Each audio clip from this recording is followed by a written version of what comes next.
Hello and welcome to the Franchise Marketing Show. This episode was recorded at the International Franchise Show at the Excel.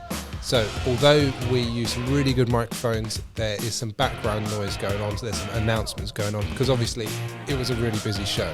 But the content is absolutely fantastic. I really enjoyed recording these interviews and I hope you enjoy watching/listening to them as well. Enjoy. Hi and welcome to the Franchise Marketing Show. We are live from the International Franchise Show here at the Excel.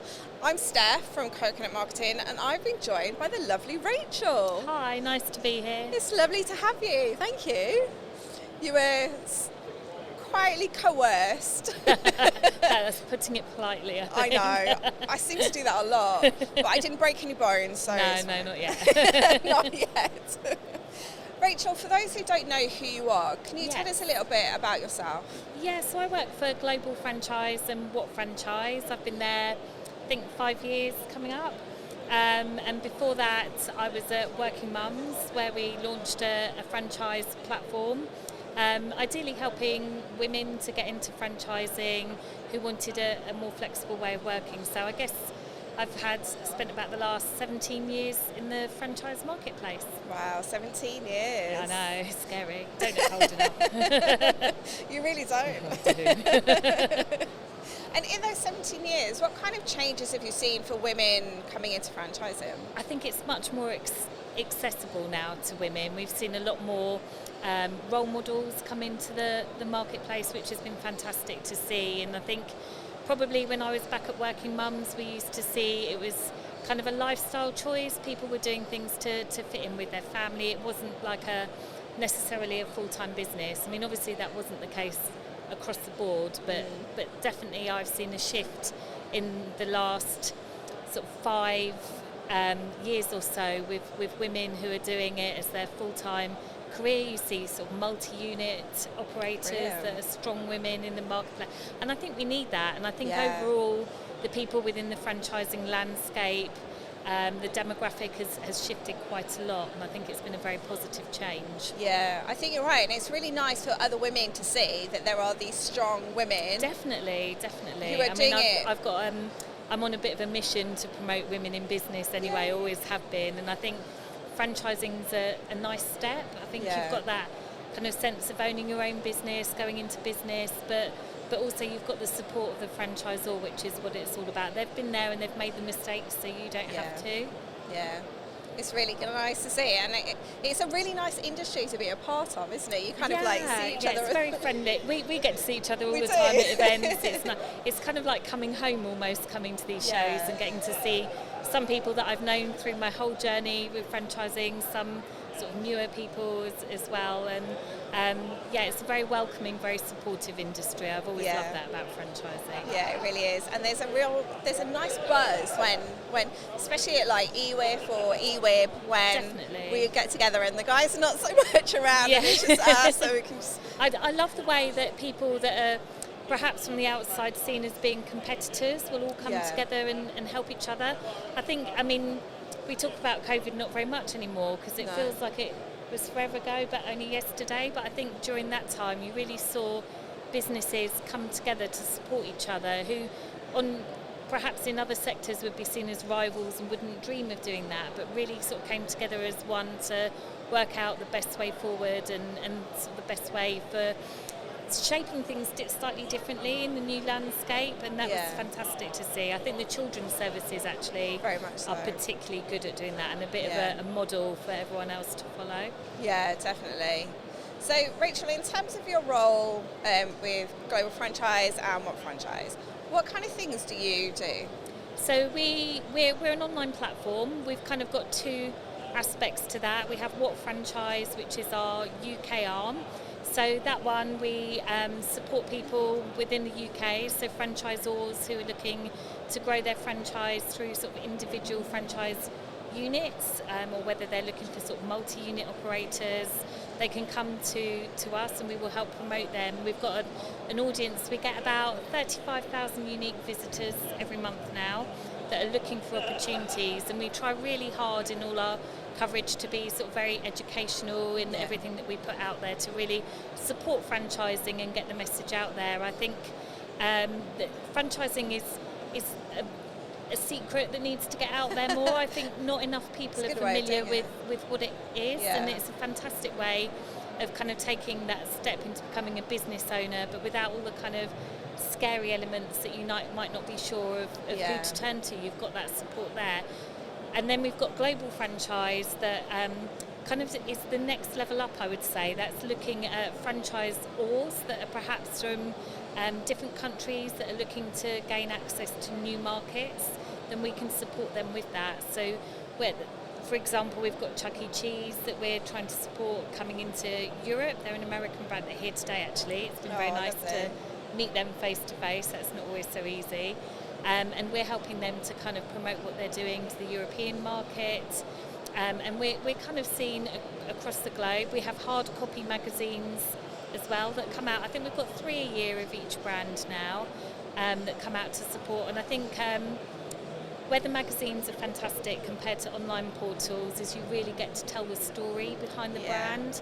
I don't think that comes across online as well as it does in a magazine. It's the storytelling aspect that really people buy into. They get to be able to read all the success stories of people that perhaps have come from a corporate background and have decided to start their own business for the very first time, and perhaps they're a bit nervous about doing that, and how it's their journey, the support that they've got from the franchisors, and kind of where they are now. And it's a really nice way to be able to see what people are doing. Yeah, I mean, there is power in storytelling, isn't there? Absolutely. It's the favourite thing that I do, actually, is finding all the stories from people that have come from something completely different and just kind of had a moment where they thought, actually, this isn't for me, I want to do something for me, and have chosen something they're really passionate about and done it for themselves. Yeah. And I love seeing those stories. I think it's fantastic. Yeah. I love telling those stories and kind of like pulling them out of people. Sometimes you have to like really pull it out of them. Yeah, these people that have come from these really stressful jobs where they're working all these hours in night and day and not for themselves, and they get to kind of put that energy into something for themselves and to watch that grow. I think there's something very unique about that. Yeah, definitely. And I think storytelling has kind of been around since mankind anyway, so that's the thing that we connect with one another. You kind of you tell your story and you connect with someone over their story. Definitely. And I think online is fantastic and it's a massive part of what we do, but I think there's nothing quite like picking up an actual paper magazine and being able to flick through and read that, and I think that's definitely where the storytelling comes into its own. Yeah, I love the smell of magazines. Yes. So we used to do more publications, but we decided to kind of condense it down, make sure we've got some really strong content. We have lots of information for people that are looking to start their business, advice from experts that have been there and done it, maybe advice, marketing advice, legal advice, things that perhaps they don't think to ask about as well, and things that they should ask about if they're going to speak to franchisors. So it's just kind of doing your homework a little bit, I guess, before you take that step. Yeah. So it's kind of supporting the franchisor to kind of get them in front of people who are looking, but it's also helping the reader to understand the industry. And definitely, that's what we're really keen to do. We just want franchising to be out there more. I think it's such a fantastic way of kind of being, I mean, it's a very cliche thing that everyone says, like being in business for yourself but not by yourself. It is very true. Yeah. Cliches are a cliche for a reason, I guess. Exactly, yeah. So, it's definitely to kind of support that, and we've got some fantastic people that help us do that, and we've got some great partnerships with people, like we get to work with this show, and I love coming to these shows. There's something really special about being able to connect with everyone face to face as well, I think. Yeah, I think you're right. There's something about being in a room with people and connecting and seeing the person and being able to actually communicate more than just online. Like from a screen, it kind of and hides so many it. times you feel like you know this person. You've Yeah. zoomed them, you've spoken to them, and then you meet them in person. Like, I think most people look at me and go, "Crunchy short." But yeah, it's definitely different meeting people in person, and I think there's always such a good atmosphere at the shows as well. It's a lot of camaraderie, and it's my favourite part of the year, I think, is actually going to the shows. Yeah. Oh, that's really nice then. Yeah. So you obviously get a lot from it. Yeah, definitely. Yeah. There's also like just, from the franchising industry and being able to connect after the show and before the show with like the brands and the drinks reception and all of that kind of thing, and just being able to, because the industry is very, again, to use another cliche, it's very family, isn't it? Yeah. And the franchise industry is very family. It's a big industry, but it's small. Yeah. It's quite. I think once you get sucked in, you don't leave. It's very hard to leave. I've heard that a lot. Yeah, it's true. I mean, how long have you been working in franchising? So I started with Coconut 7 years ago. Yes, and I'd never heard of franchising before then. You won't leave. I'm never leaving. I'm stuck for life. Yeah, but it's true, and that's because it is such a supportive environment, I think, and it is like getting to see people you haven't seen for a few months when you come to the shows. It is like coming home. It's such a nice atmosphere, and I think everyone can sort of see how the industry comes together to support each other, and I think it's just getting out there. It's just getting people to understand franchising more, because I think it's not a well-known concept, but it should be. It should be, you're right, absolutely. So how did you first come across it? So I was at Working Mums, and it was a jobs board primarily, sort of looking at promoting flexible working for women who were perhaps just had children or were supporting their family that had children, and getting corporates to kind of think outside of the 9 to 5. And it was kind of by accident, really. We noticed on the jobs board a few of the sort of franchisors had started advertising, and we kind of sat down and thought, actually, there must be something to this.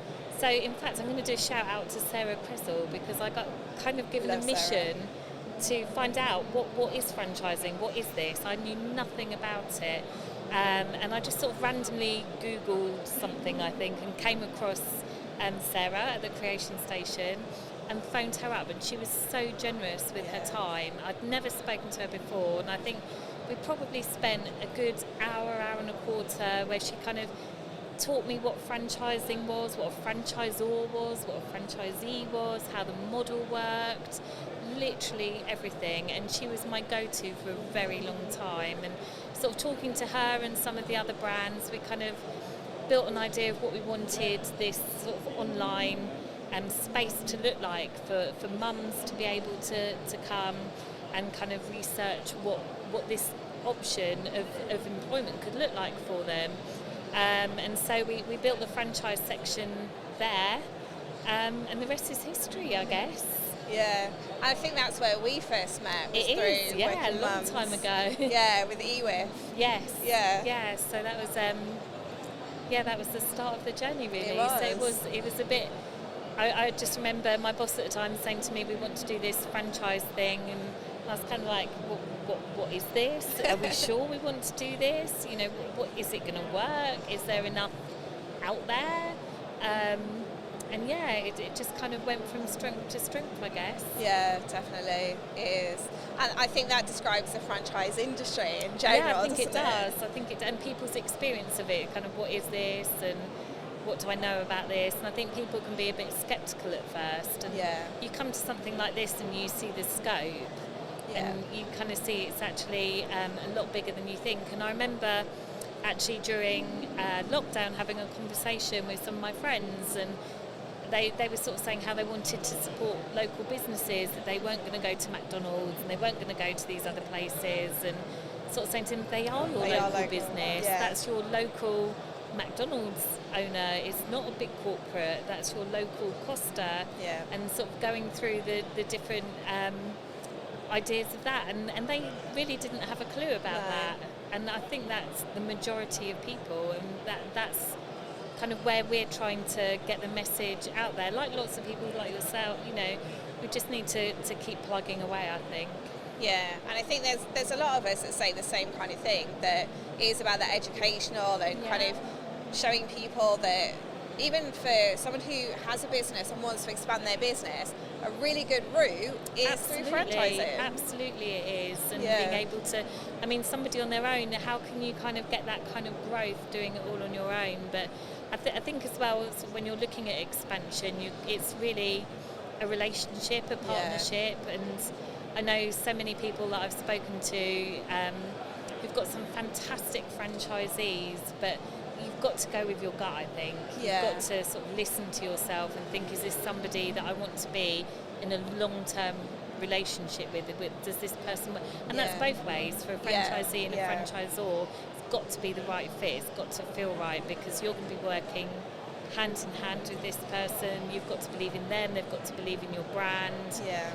It's so important to make the right choices, to do your homework. And always thinking as a potential franchisee, if you're looking for a business, speak to all the other franchisees, find out the good and the bad, because nothing's ever perfect. No. But if you know what the bad is, and you can talk to the franchisor, how is this, have you got plans to change this? What's happening here? What's this about?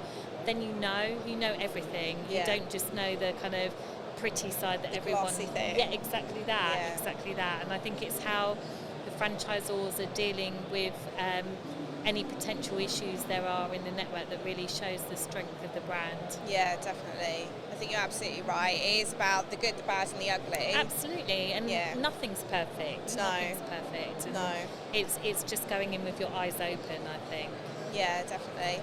So Rachel, you mentioned about like the relationship between franchisor, franchisee, franchisees and franchisees. Yes. But you've also, like, as a, the magazine and the online portal, you also have that relationship with franchisors as well, don't you? Yes.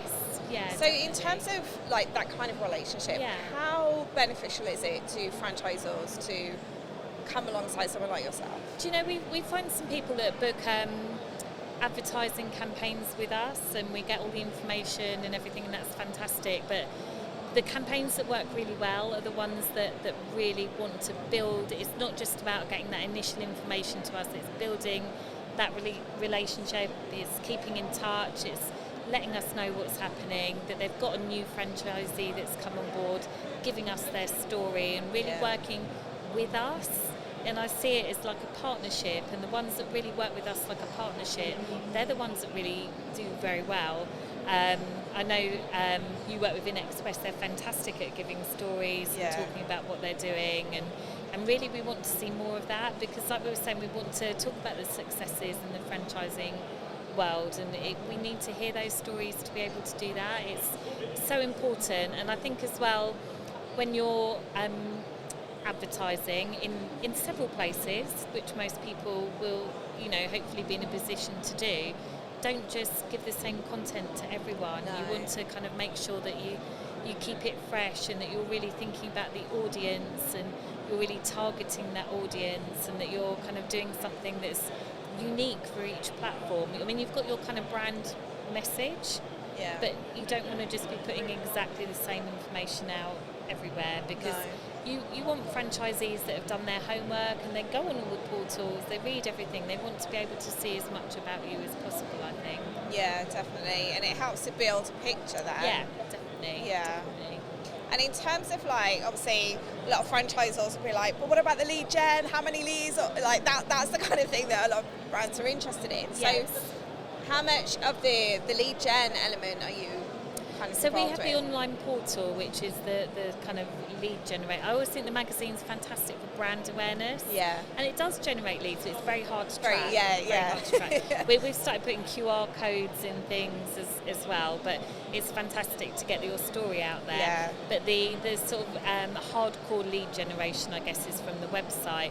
And it really varies on the information and what people put into it. But it's not just that. I've been talking to so many franchisors recently about how they follow up with that information. I think that's really important. Yeah, it's true. I think you need to make sure that you've got something in process where you're following up as soon as possible to when you get that lead.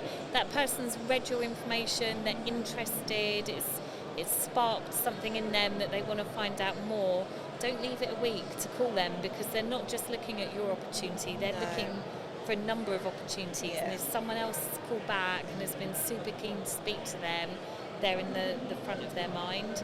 So I think if you can call people, we found actually talking to franchisors recently, people that have been sending WhatsApp messages as opposed to a really long email with a prospectus and everything else, that's been having a really good rate of success. That's really good. And I think, just that I'd love to have a chat with you, keep it really informal and light, and that's getting a really good response. We've really noticed that.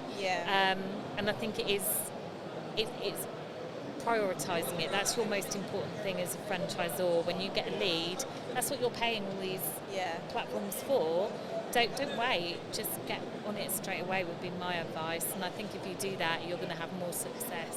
I think that's really useful for people to hear, that element. So, and even like, gone are the days, I think, when we can send lots of emails and long emails and people just don't read it. Like, I know when I get people are over emails a little bit now, aren't they?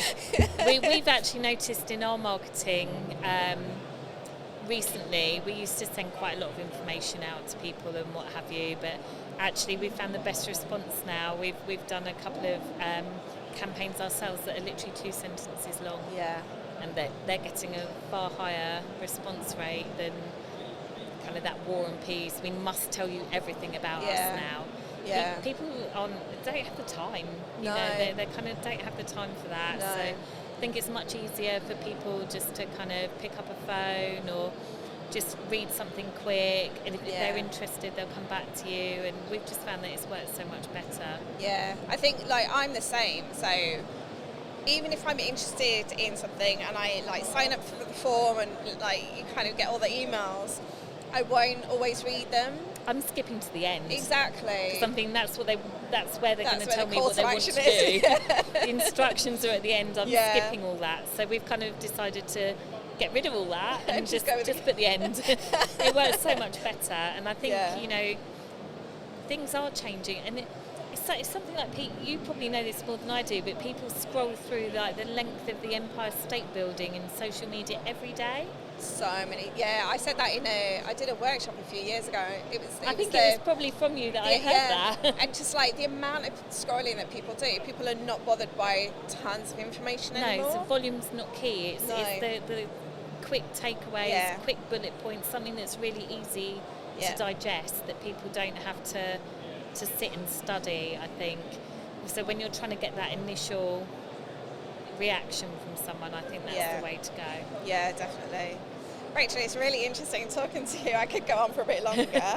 And I just want to ask you, like, I'm not going to put you on the spot too much. Okay. I'm not going to ask you for a brand. You're making me nervous now. I'm going to ask you for a brand, because I know you work with a lot of people, a lot of industries. If you were going to start your own business and you were going to go into a franchise, what sector? Oh, do you know, I've thought about this so much. Okay. So much. And it does change. It depends what mood. Something for me, like my background when I was growing up with my mum especially, and her role was always in care. And I think if I could go into something that I really wanted to do, it would be something maybe care related. I think it's something that makes you kind of feel it's a bit for me, for you, isn't it? You're kind of making yourself feel good at the same time. I think I'd quite like to do that. And then I kind of look at some of the food opportunities, and I think they look great, and I kind of see so much potential in the food brands. It's just, it does change. I see so many brands, and everyone I look at are kind of, not every, a lot of brands I look at, I will go, God, that's really unusual. I've not seen this before. I'd love to do that. You know, who's thought of that business? That's amazing. There's just so many different things. And I think sort of as a magazine, we're trying to now really focus on showing the kind of depth of opportunities that there are, and really kind of going out to some of these different brands as well, rather than always kind of featuring the same kind of sectors, but showing the real variety that's out there. I change quite a lot, and at the moment there's I'm into like pottery. Yes. And there's a brand that I've come across, and I'm starting a 4-week training on the wheel with them tomorrow, and I'm like, really want to work with them. So I said to Paul on hands, I'm like, can we try and get them as a client? Yeah.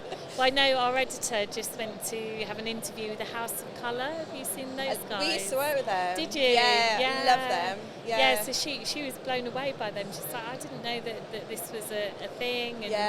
And, so you get to see so many different... I mean, this is why I love working in this space so much. It's like every investment value, every kind of business you can imagine, it's been done. Yeah. And you can find it somewhere. And I think especially we're lucky because we get to see the international side of it as well. And it's just so broad, and you're just seeing new concepts all the time. Yeah. All the time, and it's you can't get bored. You can't get bored. There's just every day is different, and I know a lot of people say that, but it's so true. Yeah, it really is. Rachael, thank you so much for your time. Oh, thank you for making me do this. You're welcome. I'll forgive you at some point. If someone wanted to find out more about like how to be featured or promoted in your magazines, what's the best way for people to if they want to come to the website, so it's what-franchise.com, or my email is Rachael, AEL.Wenham @what-franchise.com, and more than happy to have a conversation. Excellent. Thank you so much for your time. Thank you very much. Thanks, Steph. Take care. You too.